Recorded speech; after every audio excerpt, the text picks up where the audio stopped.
میں ہوں doctor Abdul Jabbar Khan, doctor Abdul Jabbar Khan official YouTube channel سے آپ کی خدمت میں۔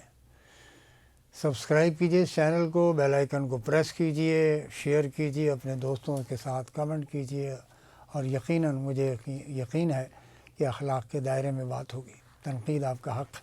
امریکہ نے ایک طرف تو ٹک ٹاک کے حوالے سے ریلیکس کی پابندیاں جو کہ جو بائیڈن نے لگائی تھی، اور ایک دن کے کچھ حصے کے لیے وہ ٹک ٹاک بند ہو گیا۔ کہیں پہ $300 بلین کی پوری ٹک ٹاک کو بائی آؤٹ کرنے کی بات ہو رہی ہے، ایکوزیشن کی بات ہو رہی ہے۔ دوسری طرف اگر امریکن آپریشنز بھی بیچے جائیں تو میں نے جیسے عرض کیا کہ $25 بلین کے قریب یہ سودا بن سکتا ہے۔ 20 سے 25 بلین ڈالر، 20 سے 25 ارب ڈالر۔ تصور کیجئے، یہ آئی ٹی کے دور میں انقلاب ہے، اور پاکستان اس انقلاب سے فائدہ اٹھانے کی بجائے ہم کیا کر رہے ہیں، ہمارے حکمران کیا کر رہے ہیں؟ اس حکومت کو پتہ ہی نہیں، انہوں نے خاتون رکھی ہوئی ہیں، خواجہ آصف کی بھانجی ہیں شاید، وہ خواجہ صفدر مرحوم کی نواسی ہیں شاید، ان کو آئی ٹی کا ایکسپرٹ منسٹر بنایا ہوا آپ نے۔ ٹھیک ہے، رکھیں ان کو، لیکن ان کی کیپیسٹی اتنی بڑے ملک 24 کروڑ کے عوام، آپ نے ایکس کو بند کر دیا، ٹویٹر کو بند کر دیا، اور آ گئی ہے نا حکومت ایلن مسک ٹرمپ کی۔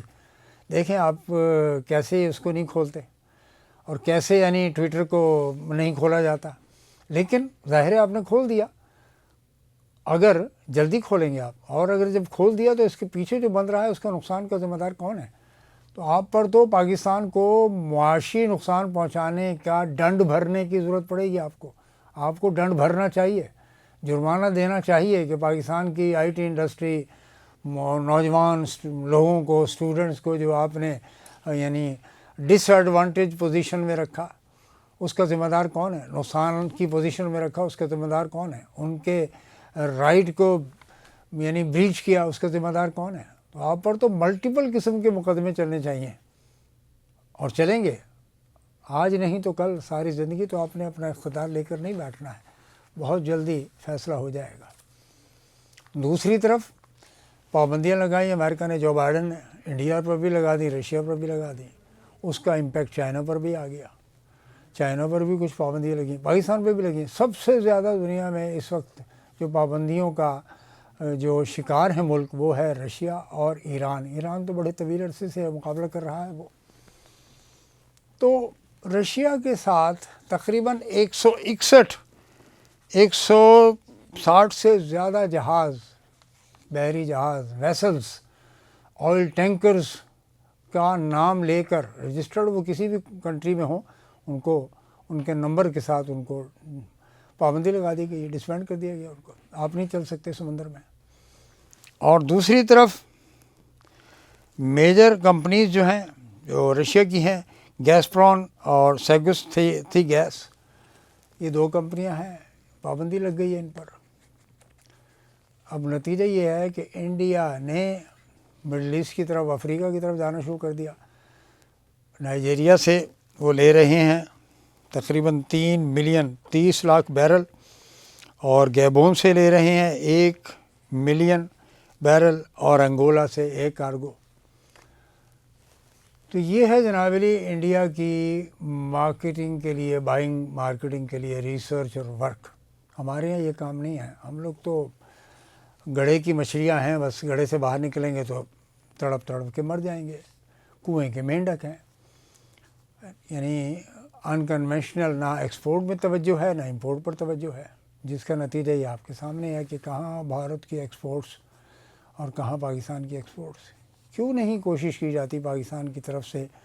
حکمرانوں کا جو بینٹ آف مائنڈ ہے نا سر، وہ اتنی، نہ ان کا آئی کیو تیز ہے، نہ ای کیو تیز ہے۔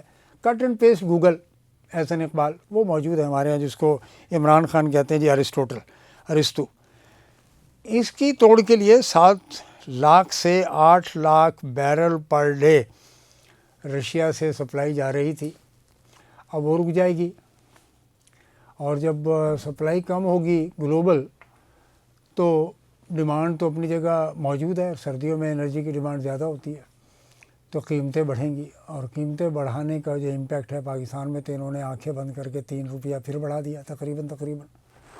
ظاہر ہے وہ سمجھتے ہیں عوام بہت امیر ہیں اور وہ افورڈ کر لیں گے، خواہ وہ بجلی کا ہائر بل ہو، گیس کا ہائر بل ہو، پیٹرولیم اور ڈیزل کی ہائر پرائسز ہو، عوام برداشت کر لیں گے۔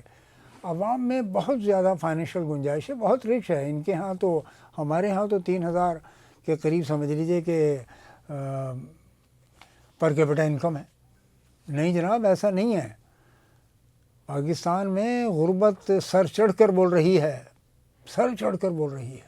امیری بھی بہت ہے، عمارت بھی بہت ہے، پیسہ بھی بہت ہے، سرمایہ بہت ہے، لیکن مڈل انکم گروپ، متوسط طبقے اور لوور انکم گروپ، ان کے مسائل جوں کہ توں ہیں، بلکہ بڑھ رہے ہیں، کمپلیکیٹ ہو رہے ہیں، یعنی سود مرکب کی طرح، کمپاؤنڈڈ انٹرسٹ کی طرح ان کی مشکلات کمپاؤنڈ ہو رہی ہیں۔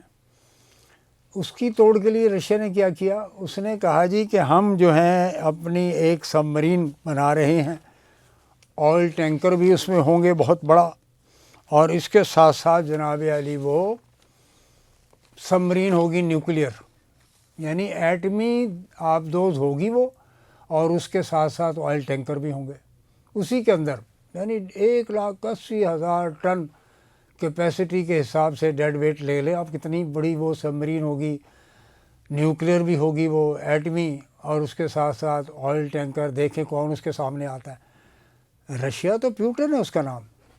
وہ کسی بھی طور پر امریکہ کی، خواہ وہ ٹرمپ صاحب ہوں یا بائیڈن صاحب ہوں، وہ کسی بھی کمپرومائز میں جانے کے لیے تیار ہے۔ ہاں، جو چھوٹے ملک ہیں بیچارے، وہ تو اسرائیل سے بھی ڈر جاتے ہیں، ایران سے لڑائی ہوئی وغیرہ وغیرہ، فائر ایکسچینج ہوئے، میزائل ایکسچینج ہوئے، انہوں نے اس کو مارا، انہوں نے اس کو مارا، لیکن نقصان اصل کس کا ہوا؟ سب سے زیادہ 50,000 کمزور فلسطینی مسلمانوں کا، لبنان کے مسلمانوں کا، حسن نصر اللہ شہید اور اسماعیل ہانیہ شہید، اور اس کے بعد جو سیکنڈ ان کمانڈ تھی، جو انہوں نے ان کی جگہ لے لی تھی، ان کو بھی آپ نے مار کے شہید کر دیا۔ ان سے ڈر سکتا ہے، کمزور مسلمانوں سے ڈر۔ افریقہ کی کنڈیشن آپ کے ساتھ، ایشیا میں موجود ہے صورتحال، پاکستان کے اوپر جو ہے بٹھا رکھا انہوں نے انڈیا کو، لیکن انڈیا اپنی کریڈیبلٹی کھو چکا ہے۔ یہ خود بائیڈن انتظامیہ نے کہا جب انڈیا پہ پابندیاں لگیں، چائنا نے بھی انڈیا سے ہاتھ روک لیا ہے، جب وہ ایپل کی مینوفیکچرنگ اور تعمیر پروڈکٹ بنانا چاہ رہے تھے وہاں پر چنائی میں، بہت بڑی فیکٹری۔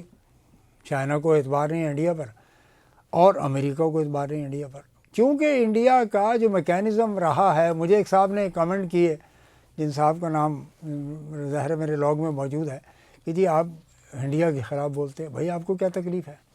آپ انڈیا کی حمایت میں ان کے لیے آپ جو ہے وہ گانے گائیں، اور وہ یہیں سے پاکستانی کوئی صاحب ہیں یا پھر انڈر کور کوئی صاحب ہوں گے انڈیا کے، یہ کام بہت کرتے ہیں اجیت دوول، وہ بہت یہ کام کرتے ہیں، پاکستانیوں کو مارنا ہو، سکھوں کو مارنا ہو، امریکہ ہو یا کینیڈا ہو یا پاکستان ہو، یا اجیت دوول اور نریندر مودی، امیت شاہ اور راجناتھ، یہ 4 آدمیوں کا وہ ہے جو انہوں نے کیجریوال جو ہیں دہلی کی جو اسمبلی کے چیف تھے، وزیر اعلیٰ تھے، تو ان کو ہی اندر کر دیا تھا۔